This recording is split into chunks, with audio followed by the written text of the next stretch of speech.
ഇന്ത്യയിൽ ക്രിക്കറ്റും ബോളിവുഡും പരസ്പരം ബന്ധപ്പെട്ട് കിടക്കുന്ന മേഖലകളാണ്. ക്രിക്കറ്റ് താരത്തെ വിവാഹം കഴിച്ച് ബോളിവുഡ് നടിമാരായി ഷർമിള ടാഗോർ മുതൽ ആദിയ ഷെട്ടി വരെ നീണ്ടൊരു പട്ടിക തന്നെയുണ്ട്. പ്രണയിതാക്കളായിരുന്നവർ വേറെ. ഇന്ത്യൻ ക്രിക്കറ്റ് താരങ്ങളുമായി മാത്രമല്ല മറ്റു ടീമിലെ താരങ്ങളുമായി വരെ പ്രണയത്തിലായിരുന്ന നടിമാരുണ്ട്. വിവിയൻ റിച്ചാർഡ്സുമായി പ്രണയത്തിലായിരുന്ന നീന ഗുപ്ത മുതൽ ആ പട്ടികയിലുള്ളവർ നിരവധിയാണ്. അതുകൊണ്ടൊക്കെ തന്നെ ഈ പ്രണയങ്ങൾ നേടുന്ന വാർത്താ പ്രാധാന്യം വളരെ വലുതാണ്. ഒരു കാലത്ത് വാർത്തകളിൽ നിറഞ്ഞു നിന്നിരുന്ന പ്രണയമാണ് പാക് പേസ് ഇതിഹാസം ഷോയിബ് അക്തറും ബോളിവുഡിലെ താരറാണി സൊനാലി ബേന്ദ്രയും തമ്മിലുള്ളത്. അക്തർ തന്റെ പേഴ്സിൽ സൊനാലിയുടെ ഫോട്ടോ കൊണ്ട് നടക്കാറുണ്ടെന്ന് വരെ ഒരു കാലത്ത് റിപ്പോർട്ടുകൾ ഉണ്ടായിരുന്നു. ഒരു അഭിമുഖത്തിൽ തനിക്ക് സൊനാലിയെ ഒരുപാട് ഇഷ്ടമാണെന്നും തട്ടിക്കൊണ്ടുപോകാൻ പോലും തോന്നാറുണ്ടെന്നും അക്തർ പറഞ്ഞതായും റിപ്പോർട്ടുകൾ ഉണ്ടായിരുന്നു. പാക് ക്രിക്കറ്റിലെ ഇതിഹാസ താരമാണ് ഷോയിബ് അക്തർ. കളിച്ചിരുന്ന കാലത്ത് എല്ലാ ബാറ്റർമാരുടെയും പേടി സ്വപ്നം. പാകിസ്ഥാനെതിരെയുള്ള കളികളിൽ ഇന്ത്യ ഏറ്റവും കൂടുതൽ ഭയന്നിരുന്നത് അക്തറുടെ തീയുണ്ടകളെയായിരുന്നു. അക്കാലത്ത് ഇന്ത്യയിലും അക്തർക്ക് ഒരുപാട് ആരാധകരുണ്ടായിരുന്നു. അതുകൊണ്ടുതന്നെ അക്തറും സൊനാലിയും പ്രണയത്തിലാണെന്ന റിപ്പോർട്ട് കാട്ടുതീ പോലെ പ്രചരിച്ചു.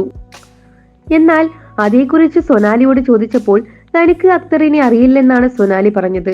എനിക്ക് ഷോയിബ് അക്തർ എന്നൊരു പാകിസ്ഥാൻ ക്രിക്കറ്റ് താരത്തെ അറിയില്ല, ഞാനൊരു ക്രിക്കറ്റ് ആരാധികയല്ല എന്നായിരുന്നു സൊനാലി നൽകിയ മറുപടി.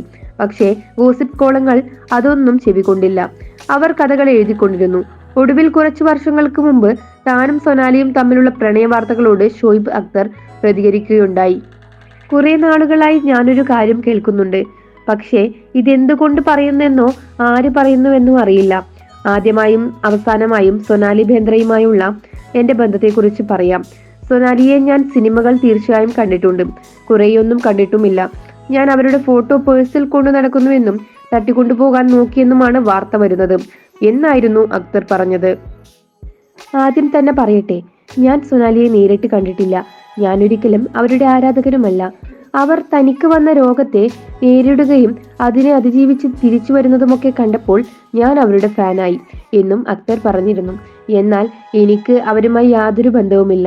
ഞാൻ അവരുടെ ഫോട്ടോയും കൊണ്ട് നടക്കുകയാണെന്നാണ് പറയുന്നത്. എന്റെ മുറിയിൽ ഒരാളുടെ ഫോട്ടോ മാത്രമാണുള്ളത്, അത് എന്നും ഇമ്രാൻ ഖാന്റേതാണ് എന്നും അദ്ദേഹം വ്യക്തമാക്കിയിരുന്നു. മറ്റൊരു ബോളിവുഡ് നടിയും മുൻ മിസ് ഇന്ത്യ വിന്നറുമായ ദിയ മിർസയോടൊപ്പം ചേർത്ത് വെച്ചതിനെയും അക്തർ വിമർശിക്കുന്നുണ്ട്. താനും ദിയയും വിവാഹം കഴിക്കുന്നുവെന്നായിരുന്നു വാർത്ത. എന്നാൽ താൻ അവരെ കണ്ടിട്ടു പോലുമില്ലെന്നാണ് അക്തർ പറഞ്ഞത്. സൊനാലി ക്യാൻസറിനെ നേരിടുന്ന സമയത്തായിരുന്നു അക്തറുടെ വിശദീകരണം. അത്തരമൊരു സാഹചര്യത്തിൽ താൻ വിശദീകരണം നൽകേണ്ടത് അത്യാവശ്യമായതിനാലാണ് വീഡിയോയുമായി വന്നതെന്നാണ് അക്തർ പറഞ്ഞത്.